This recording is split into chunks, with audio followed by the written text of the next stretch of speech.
I am an honest man. All my friends know it. At home, I'm timid and submissive, a total henpecked husband and wife-obsessed simp. I listen to my wife in everything. So when my wife cheated on me and said to me indifferently, "Are you done yet? If you've got the guts, go find yourself another woman," I obediently went and found 3 mistresses. Later, those 3 mistresses all pressured me to give them an official status.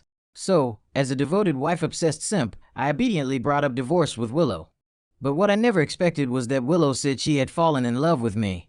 She absolutely refused to divorce. She cried while washing my underwear and said, "You can bring them home. The 5 of us can live together. But divorce, absolutely not." So I listened to my wife and didn't divorce her. And I brought all 3 of them home. I'm just an honest man who listens to his wife. What did I do wrong? Chapter 1. In the 7th year of being with Willow, I finally married her and brought her home. Just when I was overjoyed, ready for a cozy life with my wife, children, and a warm bed, Willow cheated on me. She and the best actor Makoto were trending online for their kiss. When I saw the photo, it felt like I'd been struck by lightning. Furious, I ran to confront her. She rolled her eyes and said, "George, what's wrong with you? Fine then, if you've got what it takes, go find yourself a woman to have some fun with. Just stop bothering me, okay?" I stared at Willow, stunned. What she said was unbelievably shameless. How could I just go out and casually fool around with some random woman? But I'm an honest man, and I've always been soft-hearted and obedient to my wife. So I went to Willow's best friend, Sophia. Chapter 2. Sophia Kim was famously known in elite circles as an untouchable ice queen. Rumor had it she was aloof, ascetic, and completely uninterested in men. When I messaged her, my hands were trembling. I typed and deleted the words over and over again. In the end, I only sent one sentence, "Miss Kim, do you have time to meet?" Willow told me to find a woman to fool around with. After sending it, I tossed my phone far away and scratched at my tingling scalp. Willow's best friend shouldn't count as some random woman, right? I just didn't know whether she would agree. Unexpectedly, my phone buzzed almost immediately. Just one word, "Okay." We set the location at an extremely secluded tea house. When I arrived, Sophia was already there. She sat by the window, the afternoon sunlight filtering through carved wooden latticework and falling across her cool, elegant face, making her seem even more distant and restrained. Her slender fingers held a cup of tea. Wisps of steam curled upward, blurring her striking brows and eyes. The air was filled with calm sandalwood incense mixed with the fragrance of tea. I was so nervous I nearly moved in sync with both arms and legs like a robot. I sat down across from her, my throat dry. Not a single word of the speech I had prepared would come out. She lifted her eyes to look at me. Her gaze was as still as water, without a ripple. The jade beads around her wrist leaned softly. "Did Willow send you?" After pouring me a cup of tea as well, Sophia finally spoke. Her voice was beautiful too, like it had been rinsed in snowmelt, clear and light. I scratched my neck awkwardly, turned my head aside, and nodded. Silence spread through the scent of tea. Just as I was about to flee in embarrassment, she gently set down her teacup, rested her chin on one hand, and looked at me. "So," she said softly, "when you say fool around, how exactly do you want to play?" Chapter 3. Sophia looked aloof and abstinent on the surface, but in reality she drained me dry. I really couldn't go on anymore. Completely exhausted, I lay flat on the bed, ready to enter that dazed, post-exertion sage mode. However, Sophia turned over and straddled me. Her fingertips traced across my chest as she smiled faintly. "Fine," she said gently, "we'll stop after we finish this box." Hearing her soft voice, I stared blankly toward the bedside table. On the box sitting there, the number 12 was printed clearly. I turned my head to glance at the floor. I had just used 5, which meant I was doomed. There was no way I was surviving today. Chapter 4. I was often so exhausted that my lower back ached and my legs trembled when I walked. Eventually, I truly couldn't take it anymore and secretly went to see an old traditional Chinese doctor.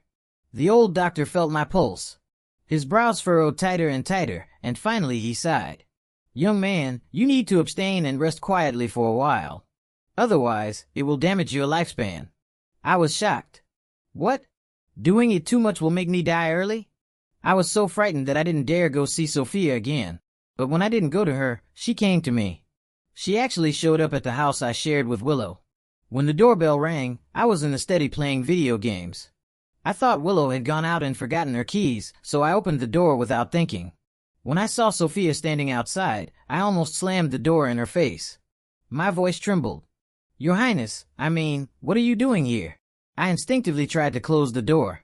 But Sophia pressed her hand against it and asked innocently, why haven't you come to play with me lately? Play? You play that hard, who would dare come looking for you?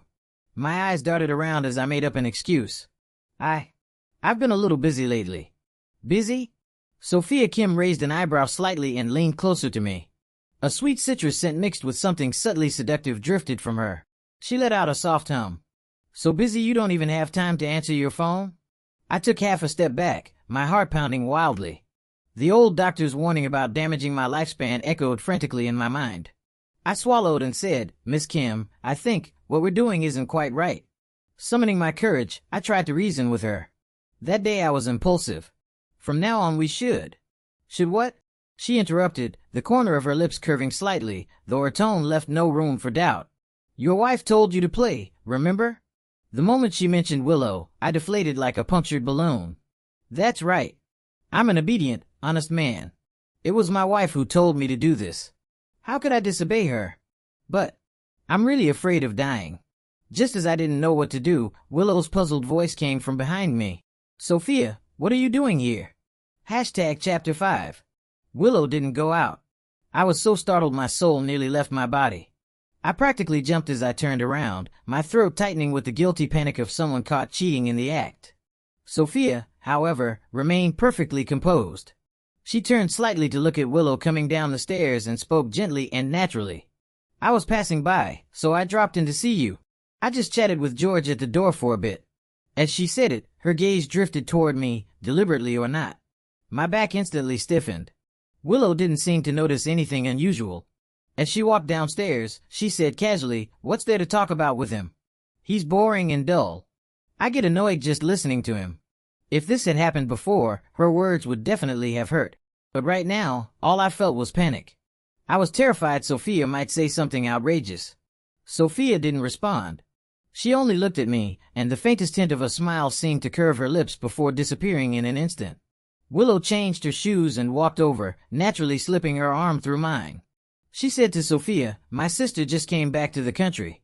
Since you're here, why don't we have dinner together tonight? I'll call Alicia and the others. My arm stiffened, and I felt a strange discomfort. Willow rarely acted this intimate with me in front of others, yet today. Sophia's gaze lingered briefly on Willow's hand hooked around my arm before she looked away and answered softly, okay.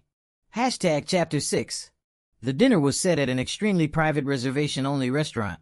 Besides Willow, Sophia, and me, there were also their close friend from the wealthy social circle, heiress Alicia, and Willow's younger sister Freya.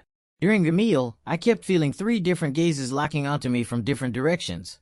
But every time I looked up, the 4 women across from me were chatting among themselves. No one seemed to be looking at me. Was I just being paranoid? I secretly observed them again. Indeed, no one was looking at me. I must be overthinking it. So I lowered my head and continued eating. When the soup in my bowl ran out and I was about to serve myself another bowl, a steaming bowl of soup was placed in front of me. It was Willow.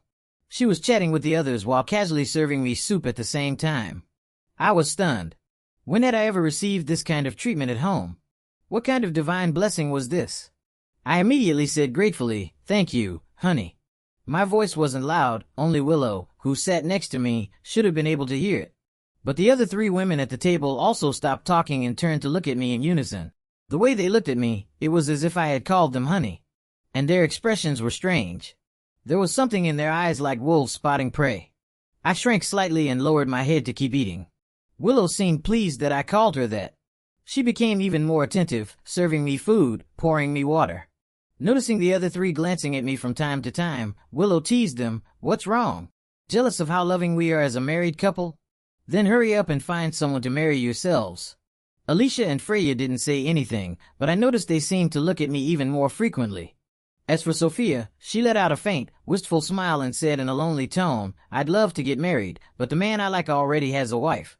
The moment Sophia said that, the entire table was shocked. I nearly fell off my chair. She couldn't possibly be talking about me, right? Willow recovered first. Her beautiful brows furrowed slightly, and she said with mild disdain, you're a grown man and can't even sit properly. After saying that, She looked at Sophia and teased, "You really are hopelessly romantic, falling for a married man. But it doesn't matter if his wife disagrees, as long as he agrees, isn't that enough?" Willow nudged Sophia with her elbow encouragingly. "I'm telling you, as long as you swing the hoe hard enough, there's no corner you can't dig into. There's no marriage that can't be broken, only a mistress who doesn't try hard enough." At Willow's words, Sophia gave her a meaningful look and nodded. "You're right, Willow." Alicia and Freya also nodded thoughtfully in agreement. Then they affectionately pulled Willow closer, praising her outfit and manicure. Willow happily recommended the brands to them and even showed off to me, saying this was the kind of intimacy only girls could understand. I forced a smile and didn't dare speak. Because under the table, 3 long legs were brushing against me. Chapter 7. When the meal was almost over, Willow went to the restroom. I let out a sigh of relief and immediately looked down under the table. Under the table, the 3 women's 6 legs were all perfectly well behaved. A huge question mark formed in my mind. Was I being paranoid again? But that sensation earlier had felt so real, it didn't seem like my imagination.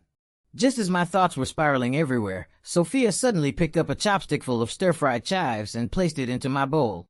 "Eat," she said lightly. "I noticed you kept reaching for this earlier." Sophia's single sentence instantly drew Alicia and Freya's attention. Their gazes swept back and forth between me and Sophia.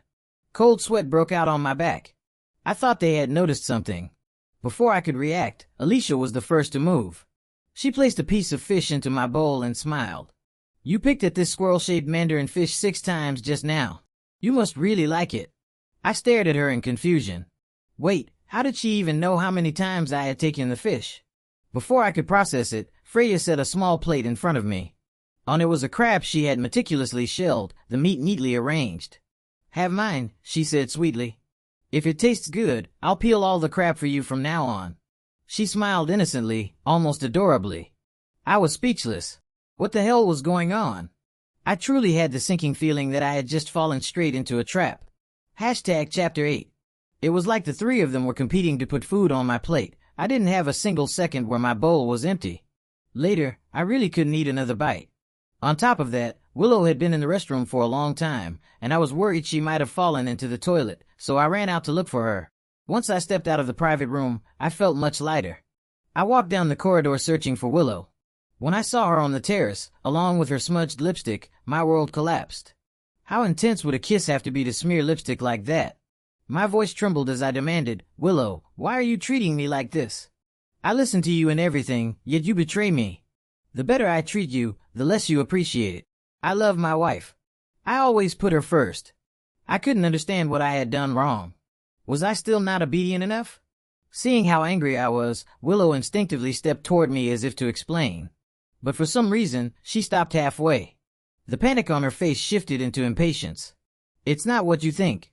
And didn't I tell you not to bother me? If you're bored, go find more people to fool around with."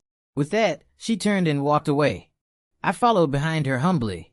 Honey, if I listen to you, will you love me?" "Yes," Willow replied without turning around. She left me standing there, staring blankly at her retreating figure. So it really was because I hadn't been obedient enough that she cheated. As I walked back in a daze, a door beside me suddenly opened. Someone grabbed me and pulled me into a pitch-black storage room. My alarm bells went off. I reached out instinctively and grabbed at the person. The soft touch made me freeze for a moment. The next second, "George, it's me." Alicia's voice came from the darkness. When you can't see, your hearing sharpens. Recognizing her voice, I hurriedly let go. Her tone was soft and alluring, sending a tingling sensation through my ears. I couldn't help recalling Willow's words. She had told me to find more people to play with. I'm an honest man. I listened to my wife. So with a trace of helplessness, I asked Alicia, "Can you play with me?" Her voice trembled. "Do you even know what you're saying?" "Yes." I took a breath. When she didn't respond immediately, I started to retreat. "It's okay. If you don't want to, I'll go find. I'm willing." Before I could finish, Alicia kissed me. The kiss was fierce and wild. I gradually deepened it in return. But just as things were about to go further, I stopped. "This is bad." Alicia's body was burning hot. Her voice sounded thick and breathy. "What's wrong?" I nearly burst into tears. I didn't bring protection. She let out a soft laugh and leaned closer. But stopping like this must be uncomfortable for you, right? Of course it was. The arrow was already on the string. How could anyone endure stopping now? The next second, she knelt down. My breath hitched. And in that dizzying moment, a song seemed to echo in my ears. Love is like a hungry wolf. Its mouth deceptively sweet. If you draw near just to play, its fangs will soon reveal. She dims the evening light. Shadows veil her shoulders. Sparks intertwine and flare. Desire thick in the air. A heart once cut and scarred cannot endure more change. Yet with her fingertips, she draws electric currents. Heat begins to rise. Beauty blurs the mind. A gentleman rushing into flame cannot blow away the warm smoke. And then her lips join in, testing my restraint. Hashtag chapter 9. Half an hour later, Alicia and I walked out of the storage room in a daze. I lowered my voice and said to her, "Here, wipe your mouth and hands." Just as Alicia was about to take the tissue I handed her, a gloomy voice suddenly sounded not far away. "What are you two doing?" I instinctively looked toward the voice and saw Freya. She stood at the end of the corridor with one hand on her hip, her expression dark and unreadable. Those eyes, somewhat similar to Willow's, were fixed tightly on Alicia and me, especially on the glasses clipped at Alicia's collar and her tied-up hair. My heart leapt straight into my throat. "In nothing," I stammered. I quickly clenched the tissue in my palm and stuffed it into my pocket. We just happened to run into each other. Alicia, however, was far calmer than I was. She naturally withdrew her hand, brushed a loose strand of hair behind her ear, casually put on her glasses, and met Freya's scrutinizing gaze. The corners of her lips even curved into a relaxed smile. "We were just chatting." "What's wrong, Freya? Need something?" Freya stepped forward twice. Her gaze swept back and forth between the two of us before settling on my evasive eyes. "Nothing," she said. Her lips curved slightly, but the smile held no warmth. "Brother-in-law, it's late. Drive me home." I replied, "Sure, let's head back." Without thinking much, I was about to leave with Freya when Alicia grabbed my arm a step ahead of me. She let out a soft laugh and looked at Freya. "Freya, your house is so close and you still need someone to drive you? It's less than a 5-minute walk. Unlike me, I live far away and didn't bring a car." Maybe it was just my imagination, but after those words, the air between Freya and Alicia seemed to grow tense like drawn swords. Freya's thin lips parted slightly. Her gaze turned icy as she looked at Alicia. "So what? You can take a taxi." Alicia smiled lightly. "Did you forget? George and I live in the same neighborhood. It's on the way." She leaned close to Freya's ear and let out a faint scoff. "Kid, want to compete with me? Grow up first." With that, Alicia ignored Freya's reaction entirely and pulled me away. I turned back to glance at Freya. She stood there without following. The look in her eyes as she watched me was so complicated I couldn't understand it. Resentment, unwillingness, even a trace of grievance. Hashtag chapter 10. On the way back, Alicia didn't say a word. She leaned against the window, quietly staring outside the entire time. The only time she spoke was midway, asking me to pull over so she could buy something. I was distracted and didn't pay much attention. After entering the parking garage and stopping the car, just as I was about to unfasten my seatbelt, Alicia grabbed my hand. A small box suddenly appeared in her palm. She looked at me and asked, "Want to continue what we didn't finish earlier?" This time, the song Hungry Wolf legend seemed to loop for 4 straight hours. When everything finally calmed down, Alicia adjusted her skirt, slung her handbag over her shoulder, and stepped out of the car first. Just then, we heard another car pulling in. It was Willow. She had clearly been drinking at a gathering. After the driver parked, he opened the door for her from the other side, and Willow stumbled out unsteadily. "Alicia," Willow squinted, trying to focus. "Why are you in George's car?" Alicia answered naturally, "Brother-in-law gave me a ride since it was on the way." When she saw me step out, she turned to me and added, "Thanks, brother-in-law." Willow nodded dizzily at that, not even noticing that 5 hours had passed since dinner. She snorted lightly. "Why are you being polite with him? He's a grown man. This is what he should be doing." As I got out of the car and heard that, my gaze drifted awkwardly. I felt too guilty to look at anyone directly. I cleared my throat. It was nothing. Alicia couldn't help laughing. Her laugh was light and casual, as if the one who had lost control in the car earlier hadn't been her at all. "All right, you head back first," Willow said. "My husband and I are going home too." She leaned against me, and after I steadied her, she added to Alicia, "We'll hang out again another day." With that, Willow hooked her arm through mine and staggered into the villa. I didn't even get the chance to glance back at Alicia before the door closed behind us. Chapter 11. It took quite a bit of effort to carry Willow back to the bedroom and lay her on the bed. She must have been truly drunk. The moment she lay down, she almost fell asleep, mumbling vaguely, "Hubby, I really love you." Hearing Willow's words, I was so moved that my eyes filled with tears. Just as I thought, if I listen to my wife, she loves me more. Silently, I made up my mind. From now on, I will listen to my wife even more. That way, she'll love me even more. Chapter 12. When I woke up the next morning, the space beside me was empty. Willow was already gone. I instinctively grabbed my phone to check the time, 7 a.m. That's when I noticed Sophia had sent me a lot of messages the night before. Sophia said, "Where did you go? Did you leave with Alicia? Was I not satisfying you? If something wasn't good enough, you can tell me. Just don't stop playing with me, okay?" There were dozens of messages. The further I scrolled, the harder they were to look at. I didn't dare reply. After exiting Sophia's chat, I saw that Alicia had also messaged me. She told me to drink more goji berry tea to replenish my energy. After washing up, I went downstairs in nothing but a pair of loose shorts. Still half asleep, I stopped abruptly when I reached the bottom of the stairs and looked toward the living room. Freya was sitting on the sofa, holding a cup of coffee, leisurely watching TV. She greeted me naturally, as if she already belonged in this house. "Freya, why are you here?" I asked in surprise. She gave me a sweet, obedient smile. "I just came back to the country. I was scared living alone, so when my sister found out, she told me to move in and stay here." "And move in?" I stammered, completely stunned. "Yes." Before I could process it, Freya set down her coffee cup and stood up, walking toward me. 18-year-old Freya was wearing a white dress, looking pure and clean. She stopped in front of me and tilted her head slightly to look up at me. There was a pitiful look in her eyes. "Brother-in-law, don't you welcome me?" I didn't know what to say. Maybe it was my imagination, but the way she looked at me felt a little off. So the idea of her moving in felt strange to me. Just as I was at a loss, Freya spoke again, her expression filled with loneliness. "If brother-in-law doesn't welcome me, I'll just go back to the old house and live alone. Ever since my parents divorced and I was sent overseas, I've been used to being alone anyway." As she finished speaking, her peach blossom eyes turned red. Her voice choked slightly. "Brother-in-law, I'm sorry for causing trouble. It's my fault. I just long for family too much." Seeing Freya like this, so fragile and broken, my doubts and awkwardness were instantly drowned in overwhelming guilt and sympathy. What bad intentions could she possibly have? She was just a little girl who wanted to live with her family. I quickly grabbed her suitcase, which she was about to pull away. "Don't go. Stay here. My home is your home." "Thank you, brother-in-law." Freya immediately broke into a bright smile.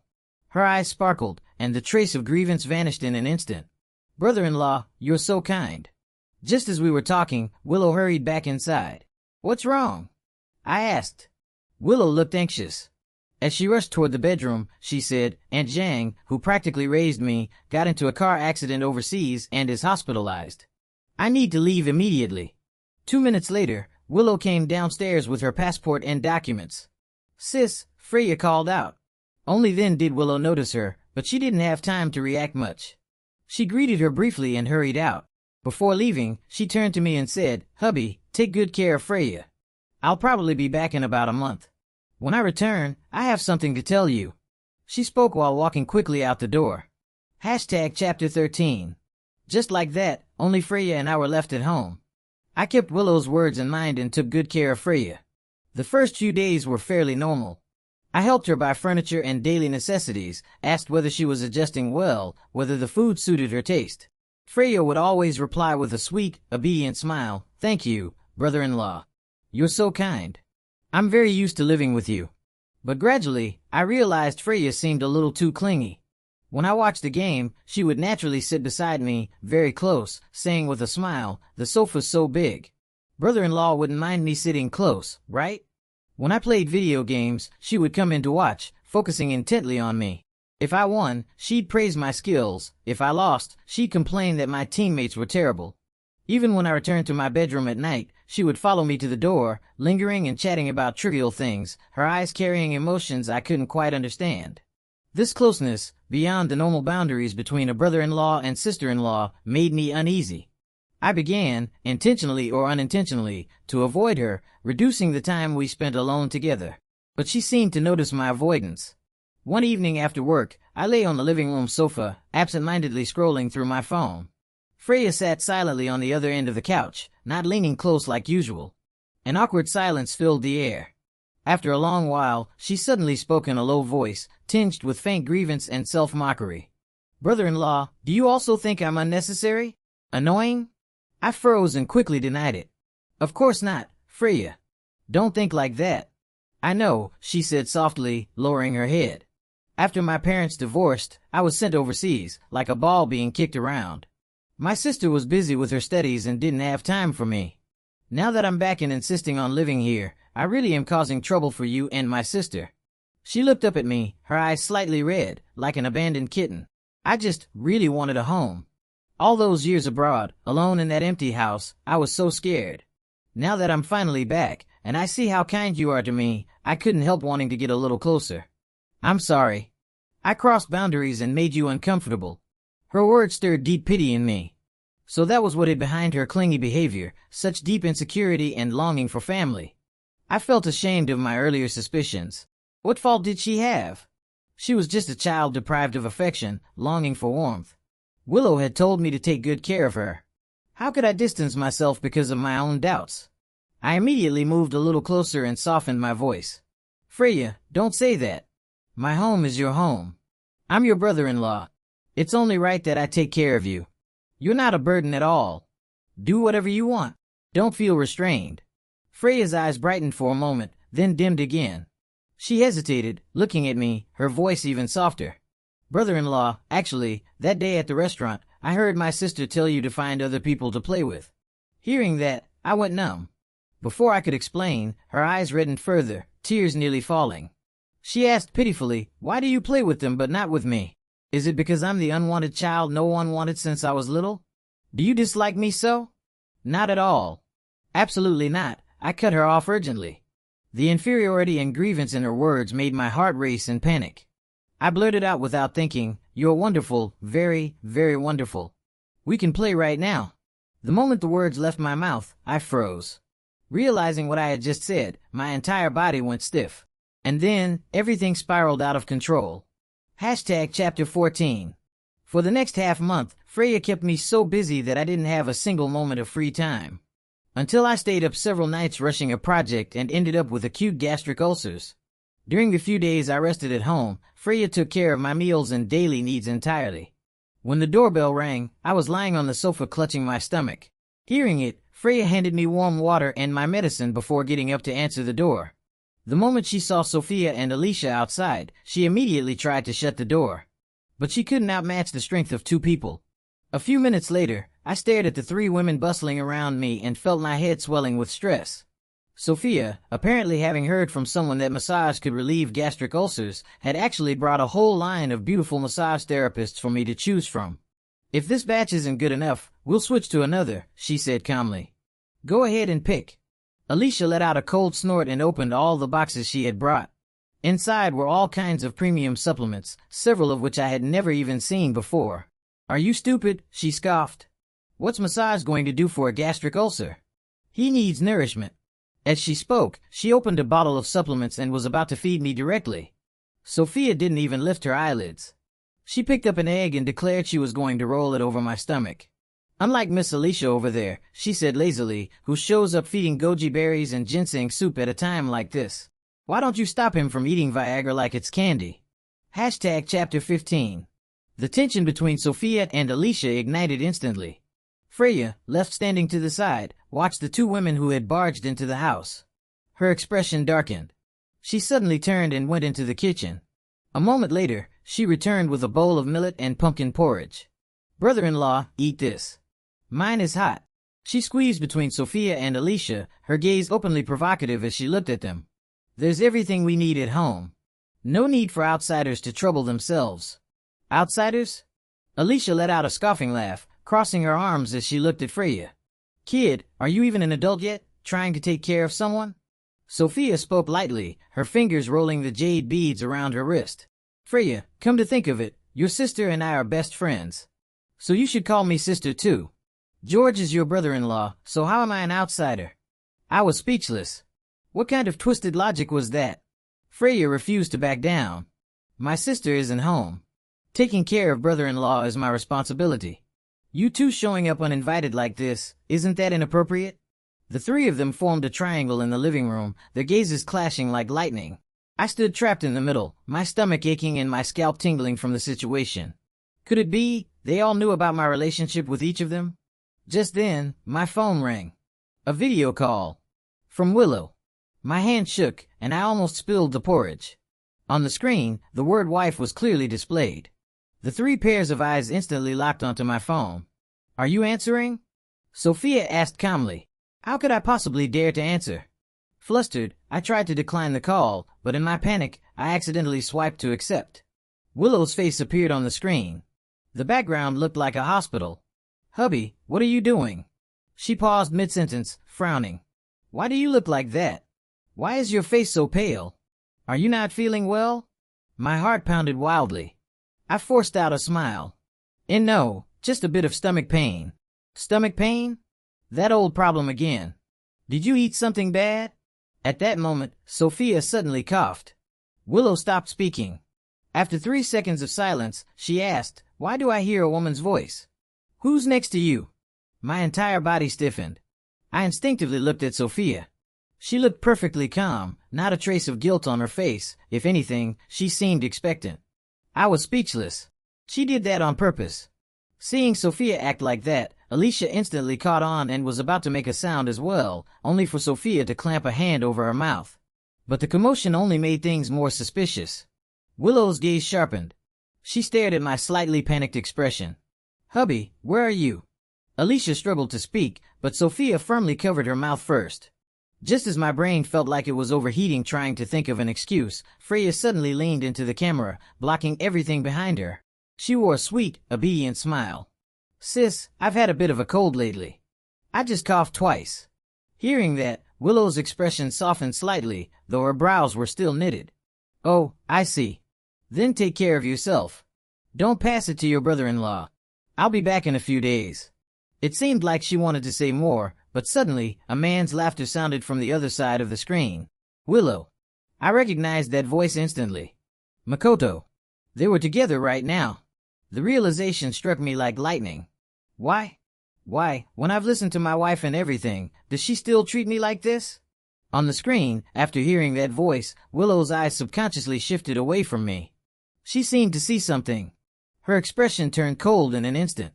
She didn't even look back at me again. I have something to handle here. Hubby, get some rest. I'll explain when I get back. And then she hung up. Chapter 16. Staring at the ended video call, I was devastated. Sophia was the first to react. George, divorce her and marry me. I'll be a good wife. The next second, she pulled out her household registration booklet from her bag and handed it to me. Seeing how fast Sophia moved, Alicia cursed under her breath, shameless. Good thing I came prepared. She, too, took out her household registration booklet and handed it over. Sophia looked at me. George, give me an official title. Alicia echoed at the same time, George, give me an official title. After speaking in perfect unison, the two women realized it and shot each other resentful glares. Just as I stood there, torn and not knowing whose words I should listen to, Freya forcefully squeezed between them. The next second, she also pulled out her household registration booklet. Brother, she said softly, I'm not like them. I don't care about titles and I don't want to make things hard for you. As long as I can stay by your side and you look at me from time to time, I'll be satisfied. Freya looked up at me, her peach blossom eyes filled with obedience and tenderness. The moment Alicia heard that, she panicked and shoved Freya aside. How can you fight like that? That's playing dirty. Then she looked at me with teary eyes. I can't act like some pretentious coquette, but I don't care. You took my body, so you have to take responsibility. That was my first time, okay? Woo-woo.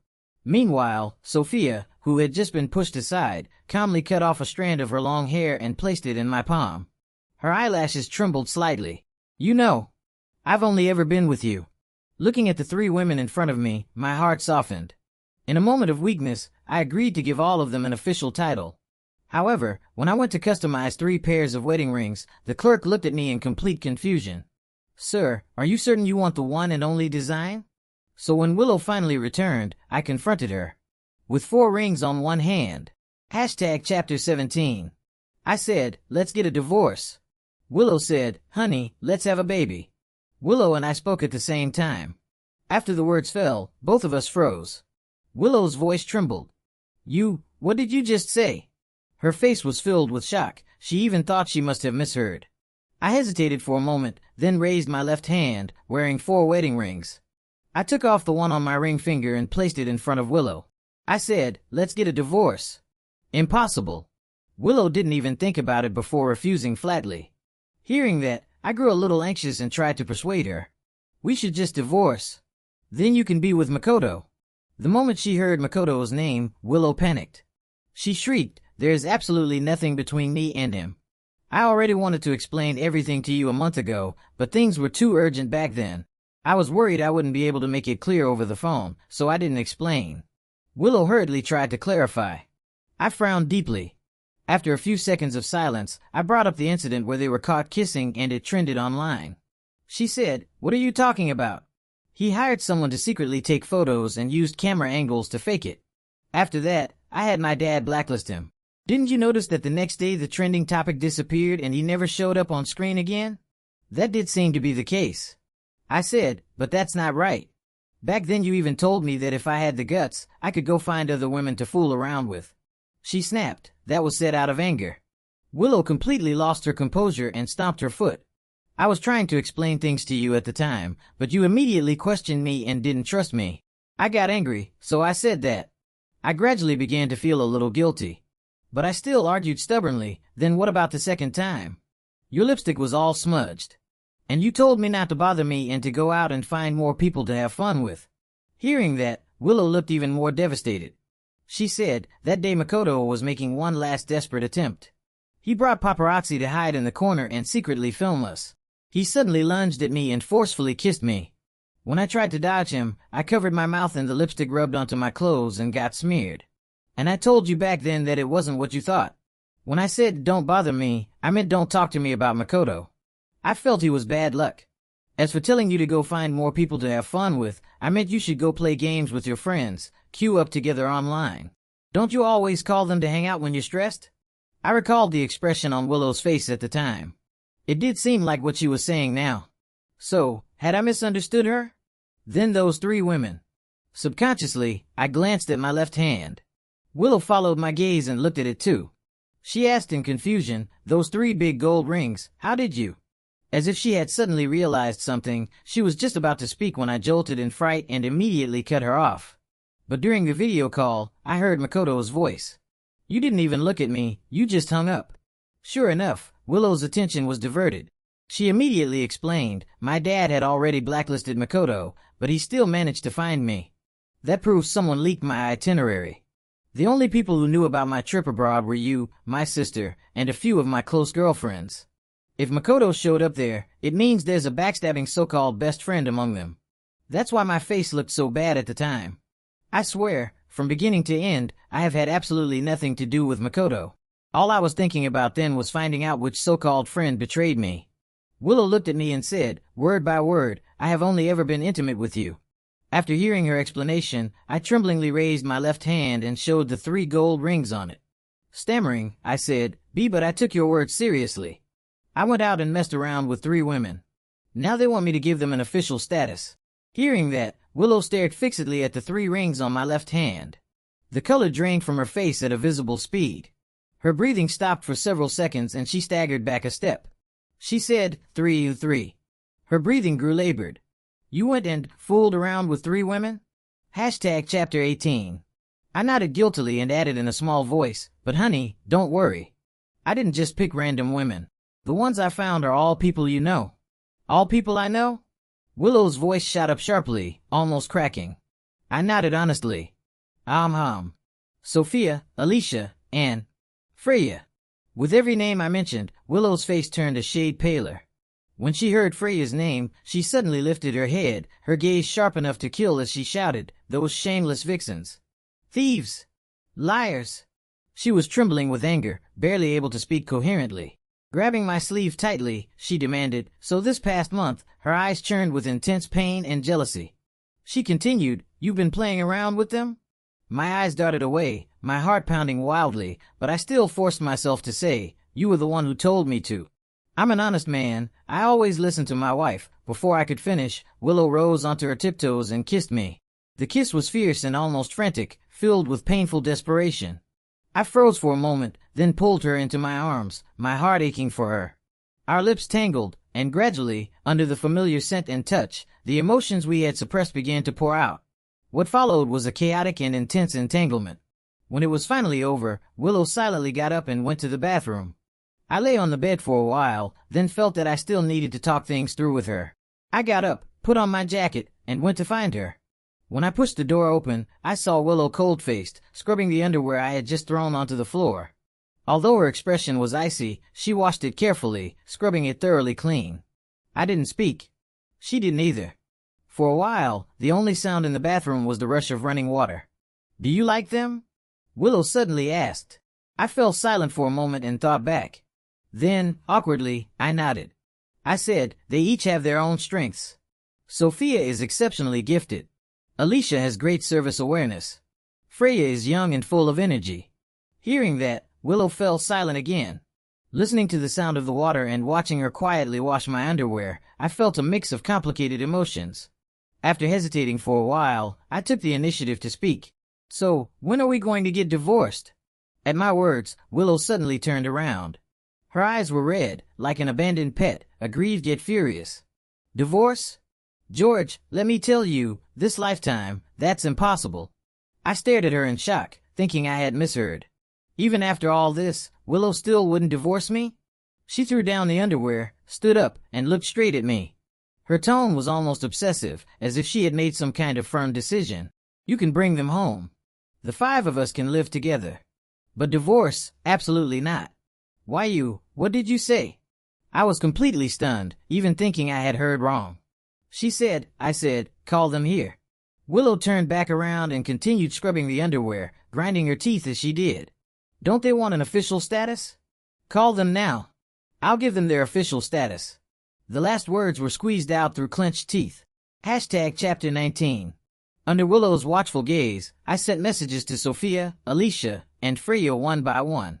In less than half an hour, the 3 women appeared in the living room at top speed. The atmosphere was so heavy it felt like it could drip with tension. Sophia still wore her usual cool and aloof expression, but the fingertips clutching her cup had turned slightly pale. Alicia leaned against the wall, her eyes wary as she watched Willow, whose face was flushed red. Freya kept her head lowered in silence. Willow sat on the main sofa seat and let out a cold laugh. Her gaze swept across their faces like a blade. She said, "Well done. Truly impressive." Her voice was icy enough to shed frost. She gave a cold snort. "Snatching my husband right in front of me. And you even formed a group for it. You were the ones who leaked my itinerary to Makoto too, weren't you? The whole point was to ruin the relationship between me and my husband." The air went silent for a moment. No one refuted her. Sophia was the first to speak. Her tone was calm but carried unquestionable seriousness. "At this point, what's the point of saying all that? Anyway, I'm serious about your husband." Alicia rolled her eyes. "Don't forget, you were the one who pushed him away. So don't blame me for overtaking you later." Freya timidly lifted her head, then quickly lowered it again. She said softly, "Sister, I'm sorry, but I really like my brother-in-law." "Shut up, all of you." Willow smashed the cup onto the floor. The sharp crash silenced everyone instantly. She took a deep breath, suppressing her fury with visible effort, assuming the commanding posture of the lawful wife. "Listen." Her gaze swept across the 3 of them as she bit her lip. "There is no way I'm divorcing George. So give up any fantasy of replacing me. Either you obediently stay as number 2, number 3, and number 4, or get out right now." 5 seconds of silence passed.